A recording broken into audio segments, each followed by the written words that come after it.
Right up to kickoff while Christian Abbiati heads to his place in the Juventus goal. His side without the suspended Gianluca Zambrotta and minus the injured Pavel Nedved. And Palermo takes advantage bright and early. The cross hammered home by Christian Terlizzi. 1-0 Palermo on a dandy. Terlizzi using his arm to fend off the marking and then drilling the volley. Outstanding stuff to put the host ahead. That in the 12th. And from another angle, very, very nicely done. He's getting ridiculous, this guy. Good physical play in front, good technique as well. But just minutes later, it's Juventus to the attack. They send it out to the right before it is played back across. Mass confusion in the goal mouth, as you'll see. Adrian Mutu puts one off the bar, and then it's the ex-Chelsea player coolly putting his rebound away to tie the match. Juve battling back to level this one pretty darn quick. Mutu with 2 chances, and he capitalizes on the second one, staying with the first effort. And then he's just able to tuck away the rebound. Not much pressure from the Palermo defense, and as a result, we've got ourselves a tie game at 1-1.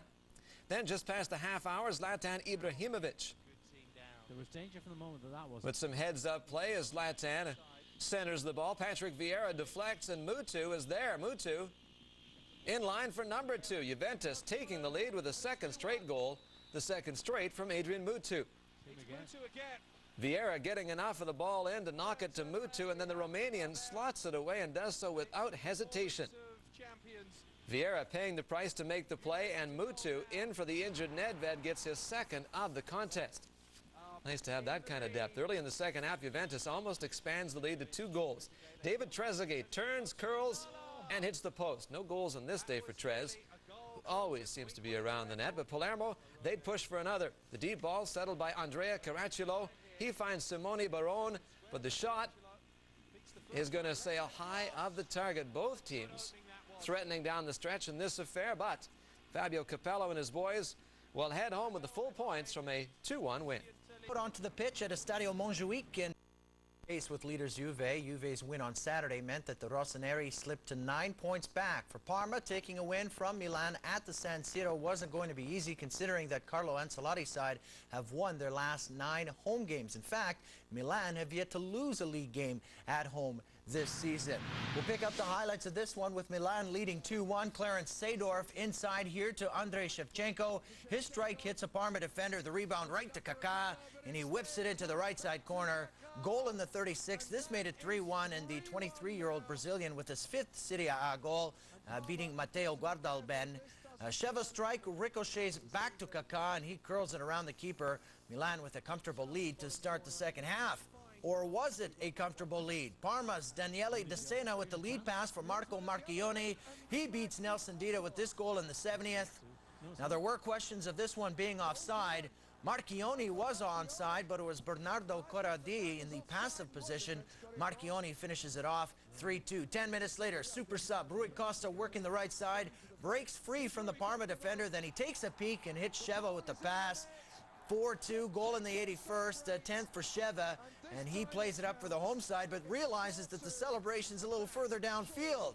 All the players gathering around Rui Costa, the silent leader of the club. This play starts with Costa, the former Portuguese international, getting away from Matteo Contini. He gets the space and hits Sheva. The pass is spot on. The finish is all Sheva. Not much Guardalben could do on that one. Parma did not give up the fight. Marchioni receives the pass, moves in on Dita, and he scores his second of the game. This one coming in the 85th minute. And Marchioni making it a game again at 4-3. It's Corradi making the pass inside to Marchioni, who gets past 3 Milan defenders. Dita got a piece of it, but the ball would just hop over the line. Marchioni made it close, but he could not complete the comeback. Parma gave Milan quite a scare at the San Siro, but Milan hold on for the 4-3. Mention for the hosts, and he would be a factor, but first it's Ascoli in the spotlight. The cross shifting the attention left, where it is then rolled back for Roberto Goana, and he is gonna score. And how about this for a finish? Is that any good? Nicely done. Goana with a gift from above for soccer fans everywhere, except maybe those pulling for Lazio. Of course, no chance at all for Angelo Peruzzi, who was rooted to the spot. However, that was just about it for Ascoli. Di Canio leading the fight back. His short pass leading to a breakdown at the back, and the next thing you know, Paolo is scoring his second of the season to tie the match. There it is, and it's 1-1. Di Canio celebrating in a tasteful manner as promised. He would later leave the match, however, due to injury. Goran Pandev with the pass across. Di Canio moves well and puts it away. Another one for top 10 consideration as the give and go goes very well for Lazio.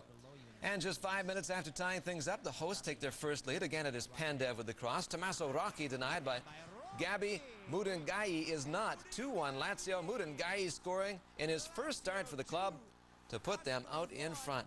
Ferdinando Coppola stops the first shot, but Gabi is all over the rebound. It is 2-1 then, and at the interval, much to the delight of the home crowd. Not long after the second half kickoff, it's the visitors with a chance to tie things up. Fabio Cagliarella getting free and firing, but he shoots it wide. Ascoli a whisker away from leveling things at a tough place to get points, and here's why. Lazio able to come through when they need to at the Stadio Olimpico. Mudengai winning the ball and then sending one wide for an open Goran Pandev, and just like that, 3-1 home team, less than 20 to go, and that ought to do it. Mudengai with all the work, and Pandev just pops home the open chance to make things very comfortable for he and his mates. Still time for something special, though, and here it is. Ili Tali with the overhead, and he knows just where to park that bike. 4-1 on a pretty effort from the Albanian. Can you say goals of the week? I think we're going to see that one again, Carlos. Ili with the magical tally. 4-1, Lazio having their cake and eating it too against Ascoli. Pure class there, all 3 points to the home side as this one comes to a close. Where he parked his bike. Yeah. Roma, and it's Roma in orange. Francesco Totti with the free kick, and he would hit Alberto Aquilani with the pass, and he drives it past keeper Adriano Zancope. 1-0 Roma, goal in the 36th. Aquilani, the 21-year-old Italian midfielder with his first Serie A goal. Pretty straightforward. Totti, the free kick. Aquilani in the middle, and he sets himself up and rips it past Zancope. This was the game's only goal, and pretty much the only highlight of the game is Roma record their 4th away win of the season, and Treviso continue to own the worst home record in the Serie A, which is 1 win and only 5 goals scored. So Roma